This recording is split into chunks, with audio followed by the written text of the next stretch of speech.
ભાગદોડના આ યુગમાં આજનો યુવાન પોતાની સાચી મૂડી સમાન શરીરની ખેવના કરવાનું ભૂલી ગયો છે.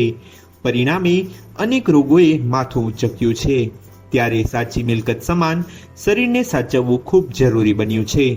યુવાનોએ ખાસ પોતાના શરીર પાછળ સમય બગાડવો જોઈએ. આ વાત કહી રહ્યા છે જામનગરના યુવાન. તેઓએ તાજેતરમાં જબરી સિદ્ધિ હાંસલ કરી છે. આવો જાણીએ વિસ્તારથી. મારું નામ તોફિક જુનેજા છે. હું એક IFBB એથ્લીટ છું ગુજરાતથી, અને જામનગરમાં મારું જીમ છે મસલ અપ જીમ તરીકે. અમે ત્યાં સર્વિસ આપી છે. અને આ એક ઇન્વિક્ટસ કરી અને કઝાકિસ્તાનમાં 2 નવેમ્બરના દિવસે અલ્માટીમાં આ શો થયો હતો, બરાબર. અને IFBB પ્રો લીગ તરીકે એને ઓળખવામાં આવે છે. એમાં હું મેન્સ ફિઝિક કેટેગરીમાં ગોલ્ડ મેડલ હાસિલ કરેલો છે, અને ગુજરાતનો ફર્સ્ટ ગોલ્ડ મેડલ હું લઈને આવેલું છું.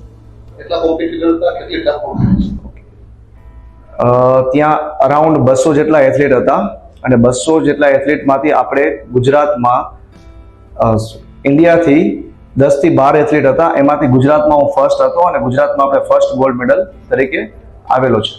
તાજેતરમાં જામનગરની તાકાતના આખી દુનિયાએ દર્શન કર્યા હતા.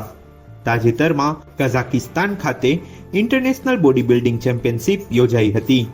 IFBB પ્રો લીગ તરીકે ઓળખાતા આ શોમાં જામનગરના યુવાન તોફિક જુનેજાએ ગુજરાતનો પ્રથમ ગોલ્ડ મેડલ પોતાના નામે કર્યો હતો. મેન્સ ફિઝિક તરીકેની કેટેગરીમાં આ યુવાને ગુજરાતને પહેલો ગોલ્ડ મેડલ અપાવ્યો છે.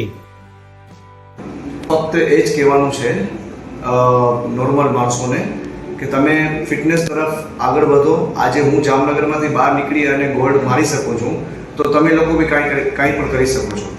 તો મારું એ જ તમને કહેવાનું છે કે નોર્મલ રૂટીન લાઈફથી તમારી લાઈફમાં 1 થી 2 કલાક તમે ફિટનેસને આપો, અને તમારા શરીર માટે અને તમારા બોડી માટે બી થોડું ટાઈમ નીકાળો. બિકોઝ કે 30-40 વર્ષ પછી તમને એવું લાગશે, 30 કે 40 વર્ષની એજ પછી તમને એવું લાગશે કે અમે લોકોએ જે ટાઈમ સ્પેન્ડ કર્યો છે, જે ટાઈમ અમે કાઢ્યો છે લાઈફનો, બધી જંક ફૂડ ખાઈને અને ખરાબ બધું ફૂડ ખાઈને, એ અમારો વેસ્ટ ગયો છે. પછી તમને ડૉક્ટરના ચક્કર થશે, તમને હોસ્પિટલના ચક્કર થશે, ત્યારે તમને રિયલાઇઝ થશે કે તમે લાઈફમાં શું તમે ખોયું છે.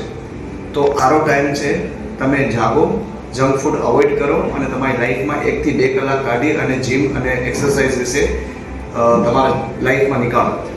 મારી ડેલી રૂટીનમાં હું 1 થી 2 કલાક એક્સરસાઇઝ કરું છું, 1 કલાક વર્કઆઉટ કરું છું, અને 1 કલાક કાર્ડિયો કરું છું.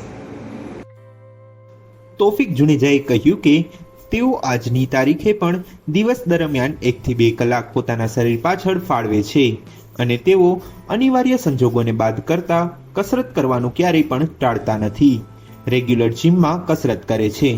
યુવાનોને સંદેશ આપતા તેઓએ જણાવ્યું કે શરીર જ સાચી મૂડી છે, એટલે રેગ્યુલર સમયમાં પણ દિવસ દરમિયાન 2 કલાક શરીર પાછળ ફાળવવી જ જોઈએ, અને ખાસ જંક ફૂડ અવોઇડ કરવું જોઈએ. કારણ કે 40 થી 42 વર્ષની ઉંમર વિતાવ્યા પછી શરીરની કિંમત સમજાય છે, પરંતુ ત્યાં સુધીમાં મોડું થઈ ગયું હોય છે. આથી યુવાનોએ ખાસ શરીરને મહત્વ આપવું જોઈએ.